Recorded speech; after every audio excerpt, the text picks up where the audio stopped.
car in the shop, bringing all the parts in, and then we're gonna have a quick conversation with Josh and just talk about how we got to this point, what the plans are for the car, and then this will probably be the first video of a few videos in a series of what's getting done at FabMac, which will basically be the car going from this state to having the engine and drivetrain built, assembled in the car, to being wired, and then at some point dynoed, and that will all be happening at FabMac. So let's get into this one.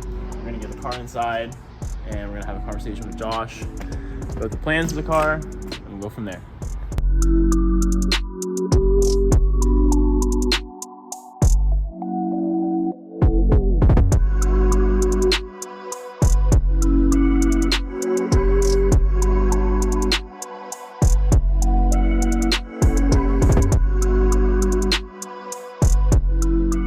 We're here at FabMac Industries, and the car is in good hands with Josh and his amazing team here. So this is going to be the final resting place for the car until it basically leaves a running, driving, tuned vehicle.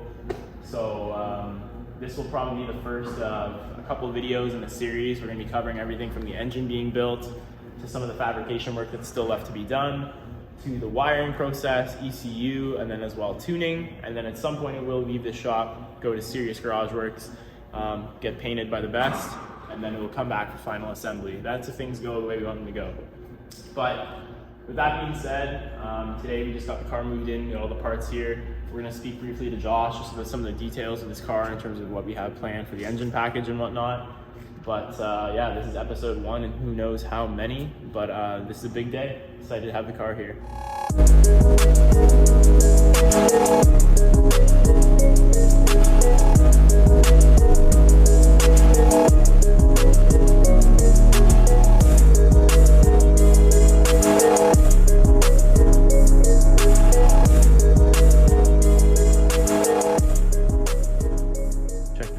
This is our Dart 427 diamond pistons.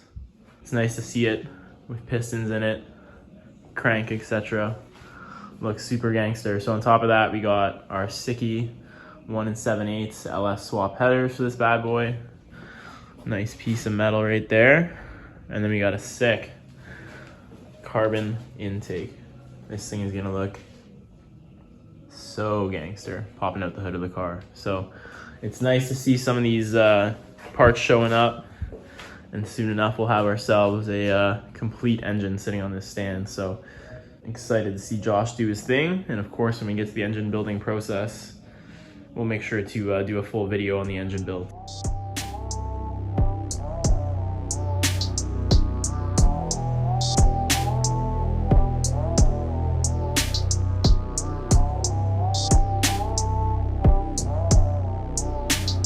We're with Josh from FabMac Industries, and Josh and I have been chatting for a few years now about making something like this come to fruition, and now we're at a point where we can actually make that happen. So Josh and I have been talking for months now just to even get the car to this point in terms of planning what we're going to do for drivetrain, and there's so many things that go into this car, and you guys will see that as we go through this series of videos, just how much depth and detail and thought goes into building a car like this. But Josh, if you can just briefly tell us what you do here at the shop. Like obviously we know you build race cars, but kind of what you do at the shop briefly, what you do for specifically like during the program, and then briefly if you can just go over like kind of what we're doing for our engine package with this car. Okay, so we're in the car side of FabMac Industries right now. On the other side of this wall we have our fabrication and our machine shop, our engine assembly room, etc., etc.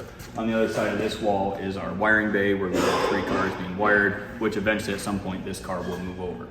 Before that point, we need to get into fabrication in the rear of the car. So Liam and I have talked about using his body kit and making bash bars, making crushed areas, making replacement parts, because this is a drift car. It's going to go into the wall, people are going to hit them, it is what it is. From there, we're going to mount the fuel cell, get the fuel system figured out, lots of mock-up. We're figuring out fire safety, fire extinguisher, which we need to talk about more, seat mounting, steam room mount, we got to figure out the tunnel. This powertrain going in this is one of our 427 packages. So it's a 427, 11-1 compression. It's going to be set up for a blower. If he finds some money in the next 2 months, we're going to put a blower on it. But for right now, it is set up to run NA. It should make between 5 and 550 NA the way it sits.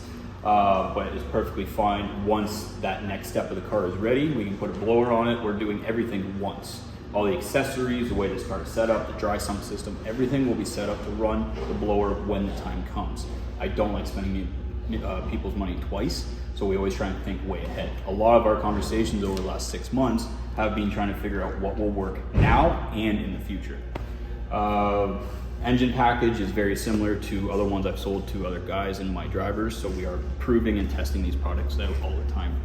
Wiring wise, Chris, wherever he is, he's around here somewhere, is doing full headlight to taillight harness in this, running a Link ECU, running full PDM with CAN bus pad, etc., etc. We will get into that detail in multiple videos because wiring is very consuming.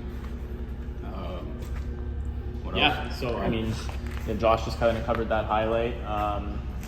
There's a lot that's going to be going into this car, and there's also obviously always going to be with that too. There's going to be unforeseen roadblocks that come up. But like Josh said, the biggest name of the game with this thing has been like intentionally thinking about where the car is going to be in its kind of final state, and how we can minimize the chance of doing things twice or having to spend money twice and whatnot. So just trying to keep drifting sustainable as possible.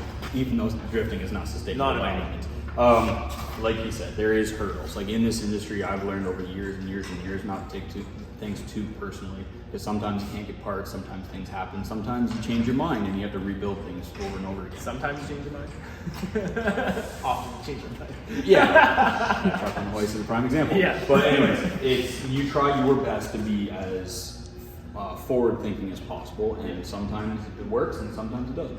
Yeah. But the car will go from this state to fabrication complete, mock-up complete, mock-up for wiring, fuel system, everything will be mocked up. The car will be stripped, painted, brought back, assembled, and then we'll be going next door. We'll do dyno break-in and everything like that. Like I said, the car is pretty much in its final resting place until it leaves here running, driving, ready to rip. Hopefully it's not dying place. Hopefully it's not dying place. This is not where BMW is going to die.